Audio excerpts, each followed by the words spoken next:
Hello, this is Dodie from Deliberate Aging. Welcome to my podcast.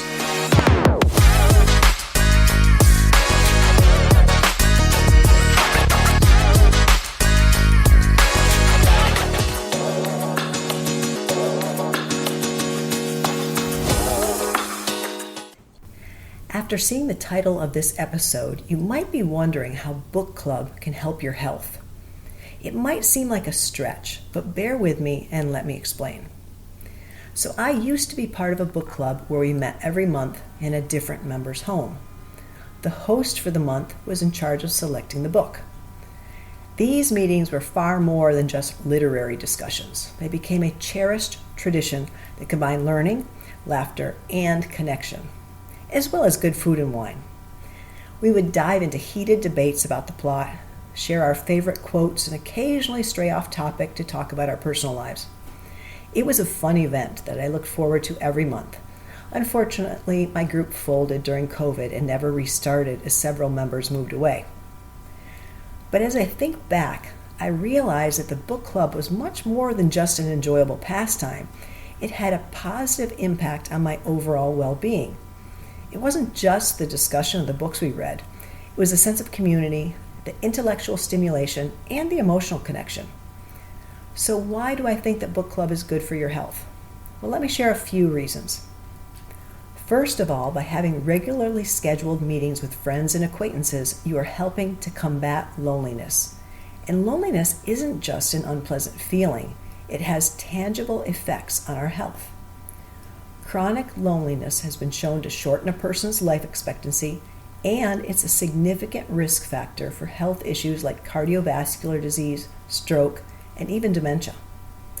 Social isolation puts a stressor on our bodies, triggering a biological response that affects both our physical and our mental health. And over continued time, this can lead to high blood pressure, weakened immunity, depression, and even an early death. By joining a group of people who share common interests, you foster a sense of belonging that can improve your health. Maybe reading isn't your thing. You could join others by attending weekly religious services, volunteering in your community, like I do at the local food pantry once a month, or simply making an effort to pick up the phone and call a friend. The key is to find something that works for you. The American Heart Association states that loneliness and social isolation increase around this time of year, and they offer suggestions to try if you're feeling alone, such as visiting friends, joining a group or a class, helping others, or doing charity work. These suggestions are more than just feel-good advice. They're backed by research that shows the profound health benefits of human connection. Their Facebook post from December 5th is linked in the show notes, and you might want to check it out. You only need to look into the studies performed on multigenerational households to see how beneficial social interaction is to our health. And first, let me define multigenerational household. It means that several generations of the same family live in the same household. And studies have proven that seniors living in multigenerational households tend to live longer than when they live on their own. People living in such arrangements are less lonely and have more support from family members than those who don't live in this type of arrangement. So the second reason I think that book club is good for our health is its impact on our brains. When a group of people discuss the same book, you get a variety of perspectives that can expand your thinking. I remember many times when I read our group's monthly book, I was well prepared to discuss it at our meeting, only to discover that someone else had uncovered a completely different perspective that was different from mine. Now, most books these days come with a prepared list of questions to be used, particularly for book club meetings.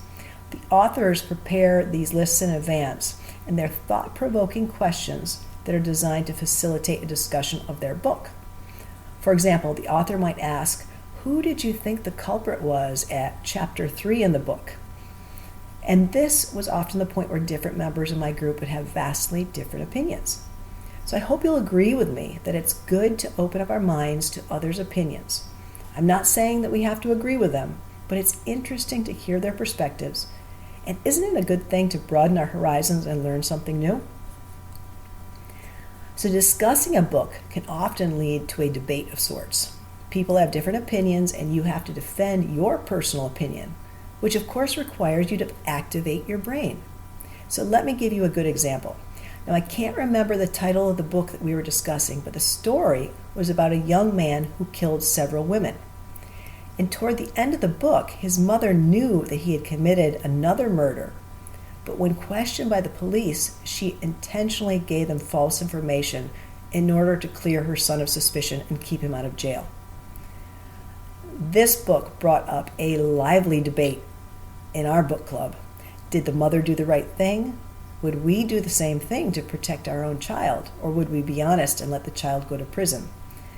This discussion forced us to consider our own values and beliefs. This type of discussion is not only mentally stimulating, it's also rewarding. It requires you to think critically, articulate your opinions, and listen to opposing viewpoints. When you perform this type of thinking, you're exercising your brain and keeping it sharp, which can stave off cognitive decline as we age.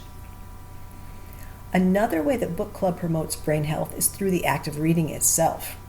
Reading exposes you to new ideas, cultures, and experiences, where you might just learn something new. So personally, my favorite genre is historical fiction because I get to learn something new about different time periods. Some of my favorites are The Red Tent, Sarah's Key, The Kite Runner, and my latest read, Small Things Like These, which happens to be Oprah's book club pick for December 2024. This book is historical fiction and details the bravery of ordinary people like you and me. The historically factual part of the book is the Magdalene Laundry, a convent for females where they were treated as slaves. The convent was run by the Catholic Church in Ireland, and its supposed purpose was to reform these young women who had gotten into trouble.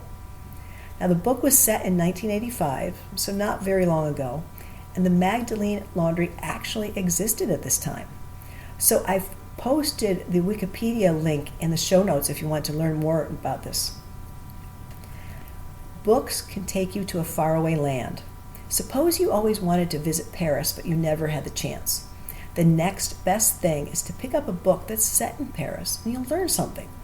You'll be taken away to a new land and experience the thrill of this marvelous city from afar. Sure, I know it's not the same as visiting, but it's the next best thing. The last reason that I think book club is good for your health is because it's fun, and we all need more fun and relaxation in our lives to manage stress and improve our outlook. For me, book club meetings were an escape, a great time to unwind with friends, laugh, and immerse myself in good stories. Now, if reading isn't your thing, then try something else. Maybe you take a cooking class, join a bowling league, or get together with friends every morning to walk your dogs together. Personally, I combat loneliness for myself by having a girls' night out with friends once per month. I call my mother at least once per week, and I take ballroom dance lessons several times per week. My 83-year-old mother has a different strategy. She goes to church every Sunday, she calls her friends every day, and she visits the beauty parlor every Friday morning at 8 a.m. like clockwork. Now, my mother and I use different strategies, but they're both effective, and I encourage you to find what works for you. In conclusion, I hope that I was able to convince you of the link between book club and healthy aging. It's more than just a fun activity. It's a pathway to better health, stronger connections, and a sharper mind. So my call to action to you for this week is to share with the group how you are combating loneliness. Do you belong to a book club, or do you do something else? We can all learn from one another, so please let us know what you're doing. Your story might inspire someone else to try something new. Jump over to my Facebook page called Deliberate Aging, or click the link in the show notes and tell us all about it. Thanks for listening. This is Dodie from Deliberate Aging. Until next time, be well, friends.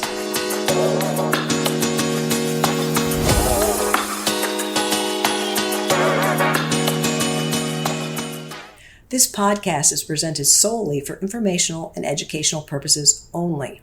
Use of information from this podcast is at the user's own risk. It is not intended as a substitute for the advice of your physician or other qualified professional. We are not responsible for any losses, damages, or liabilities that may arise from use of this podcast.